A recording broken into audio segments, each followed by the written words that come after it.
2023 ആദ്യ മാസങ്ങളിൽ തന്നെ ടീകോം തന്നെ ഇതുമായി ബന്ധപ്പെട്ടുകൊണ്ട് തുടർന്ന് പോകാൻ പറ്റാത്ത ഒരു സാഹചര്യം ഗവൺമെന്റിനെ അറിയിക്കുകയും അങ്ങനെയല്ലല്ലോ ഞാൻ കേട്ടത്.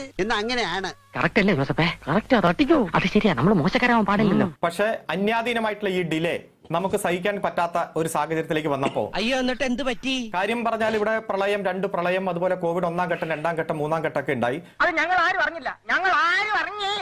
അത് 24/6/2023 ഗവൺമെന്റ് ഉത്തരവ് പ്രകാരം തന്നെയാണ് ഇത്തരത്തിലൊരു തീരുമാനം എടുത്തത് എന്നൊക്കെ പറയണ്.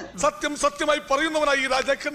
അതിനുശേഷം ഈ ടീകോമുമായിട്ട് സംസാരിക്കുവാനും അവരുമായിട്ടൊരു ധാരണ എത്തുവാനും ആ ധാരണയുടെ അടിസ്ഥാനത്തിൽ ഇതൊക്കെ അവരുടെ ഈ എഗ്രിമെന്റ് തന്നെ ക്ലോസ് ചെയ്യാനും ഉള്ള ചർച്ചകളാണ് ഇപ്പൊ പുരോഗമിച്ച് മന്ത്രിസഭാ തീരുമാനം. എങ്ങനെ എന്താ വിശ്വാസമാവണില്ലേ? നിങ്ങൾ ആദ്യം ചെയ്ത് കാണിക്കുക, എന്നിട്ട് നമ്മൾ വിശ്വസിക്കാം. വർഷങ്ങളോളം കേസിന്റെ നൂലാമാലകളിൽ കുടുങ്ങിക്കിടക്കാതെ ഈ കേരളത്തിന്റെ IT മേഖലയിലെ വികസനത്തിൽ വേഗതയിൽ മുന്നോട്ട് കൊണ്ടുപോകാൻ ഊട്ടി ഉറപ്പിക്കാൻ വേണ്ടിയിട്ടുള്ള ഒരു ക്രിയാത്മകമായിട്ടുള്ള തീരുമാനമാണ് എടുത്തത്. എവിടെയാണ് പറഞ്ഞിരിക്കുന്നത്?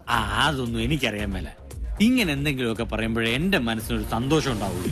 ഞാൻ എന്റെ സന്തോഷം നോക്കിയാ പോരെ. അല്ല, അതിൽ 722-ലെല്ലാം അവസാനിക്കുകയാണെങ്കിൽ ചെയ്യേണ്ട കാര്യങ്ങളെ കുറിച്ച് കൃത്യമായി പറഞ്ഞിട്ടുണ്ട്. കാര്യങ്ങളൊക്കെ കൈവിട്ട് പോയല്ലോ തിരുവട്ടമാ. അതിന്റെ ബി ക്ലോസ് വായിച്ചാൽ താങ്കൾക്ക് മനസ്സിലാവും. എന്റെ കയ്യിലുള്ള ആ പേപ്പർ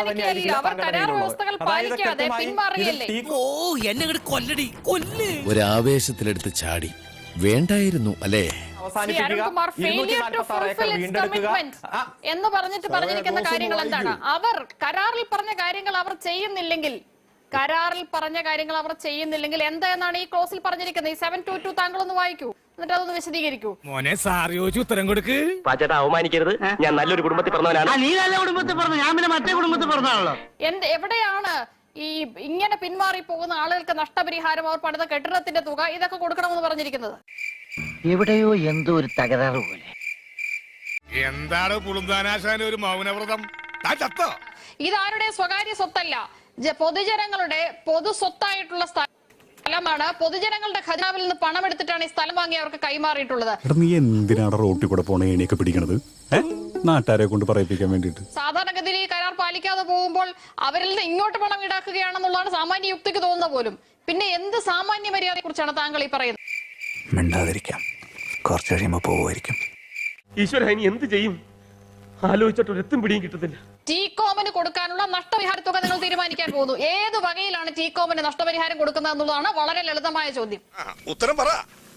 അത് വീട്ടിൽ ചെന്ന പിള്ളേരുടെ ചോദ്യം, ഇവിടെ വന്ന സാറിന്റെ ചോദ്യം, എന്നിട്ട് ഞാൻ ഇവർ രണ്ടുപേരുടെ മുന്നിൽ ചോദ്യം എന്നെ പോലെ നിൽക്കുക. ഇത്തരം ചോദ്യങ്ങൾക്ക് ഉത്തരം അറിയാമെങ്കിൽ പണ്ടേ ഞാൻ കളക്ടറായനെ. എന്നാ പിന്നെ വരാനുള്ളത് ഏതെങ്കിലും ഓട്ടോ പിടിച്ചു വരും മുമ്പ് ഞാൻ പോട്ടെ.